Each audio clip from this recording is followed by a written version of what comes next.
कशा आहेत? माझं नाव प्रीती अरुण गाडेकर. मी गेली 10वी मी ज्या टाईमला 10वीत होते मी त्या टाईमला NGOमध्ये जॉईन झालेले आणि त्या टाईमला म्हणजे की म्हणजे आमच्या त्या टाईमला पण इंग्लिशचे लेक्चर चालू होते.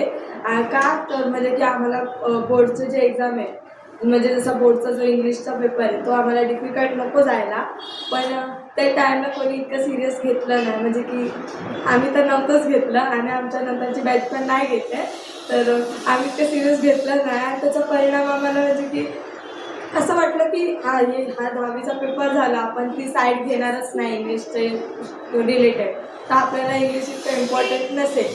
मी असं विचार करून चालत होती. पण ज्या टाईमला म्हणजे मी आता सध्याला आर्ट्समध्ये आहे ना, तर मग मला सगळ्या मराठीत नाही, पण इंग्लिशचा हा एक विषय असा आहे की जो डिफिकल्ट जातो आहे, तर जरासा तो प्रॉब्लेम झाला. मग अजून पण आमचे लेक्चर्स वगैरे चालू आहेत आणि मग त्या म्हणजे की इंग्लिशचे पेपर्स म्हणजे की जे आपल्याला 10th राहतात, जसे शाळेतले शिक्षक सपोर्ट वगैरे करतात किंवा समजावतात, तसं कॉलेजमध्ये सगळेच समजावतील असं नसतं हर टाईम. म्हणजे की आपण पूर्णपूर म्हणजे की कोणतीही कधीही परिस्थिती येऊ शकते हे समजतं, कारण की कॉलेजमध्ये तसे शिक्षक नसतात कधी कधी आणि ते शिकवतात ते समजत नाही, तर मग ते इंग्लिशमध्ये प्रॉब्लेम होतो. आणि आता आम्ही सध्याला आमचे चालले ते लेक्चर्स, त्याच्यामुळे आम्हाला इंग्लिश समजतं आहे. म्हणजे की आता जे वाचतोय बेसिकली तेवढं तर समजतं, म्हणून पेपरमध्ये लिहिता तर येतं, पण जेवढे आपल्याला मार्क पाहिजेत तेवढे भेटत नाही आणि त्या मार्कांमुळे घरात बोलतात प्लस कॉलेजमध्ये जशी इमेज राहते ती पण उतरत जाते आणि शिक्षकांच्या नजरेतून आपला जो हे राहतो ना नजरेत, त्या शिक्षकांचा बघण्याचा बदलतो दृष्टिकोन. तर मग तेवढंच की इंग्लिशचं ज्या टाईमला तुम्ही करणार त्या टाईमला जेवढं करणार तेवढं चांगलं करा.